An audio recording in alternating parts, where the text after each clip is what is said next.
ఇప్పుడు ఇండియాలో చూసుకుంటే Hyderabad is the most liveable city అన్నది టైటిల్ తెచ్చుకున్నాం. ఎస్.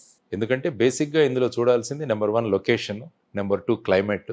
లొకేషన్ తీసుకుంటే భారతదేశానికి మధ్యలో ఉంది ఆల్మోస్ట్. Correct sir. తర్వాత ఇక్కడ క్లైమేట్ ఆల్మోస్ట్ సమ్మర్ 2 నెలలు తీసేస్తే otherwise through out the year climate చాలా చక్కగా ఉంటుంది. Pleasant. మూడవది కనెక్టివిటీ, నాలుగవది వచ్చేసి మెడికల్ ఫెసిలిటీస్. హెల్త్ టూరిజంలో మీరు తీసుకుంటే హైదరాబాద్ ఈజ్ ది బెస్ట్. ఇప్పుడు ఎక్కడెక్కడి నుంచో విదేశాల నుంచి ఇక్కడ వచ్చి చేసుకుంటున్నారు. కరెక్టే సార్. కరెక్ట్. తర్వాత వచ్చేసి IT hub, pharma hub, pharmaceutical industries మీరు తీసుకున్నా కూడా హైదరాబాద్ ఈజ్ ఏ హబ్. తర్వాత ఆఫ్ కోర్స్ ట్రైనింగ్ ఇన్స్టిట్యూషన్స్. మీరు national institute of rural development మొత్తం భారతదేశానికి ఇన్స్టిట్యూట్ ఇక్కడ. తర్వాత plant management, plant health, agricultural కి సంబంధించి చాలా ఇన్స్టిట్యూట్స్ ఇక్కడ ఉన్నాయి మీకు. ఓకే.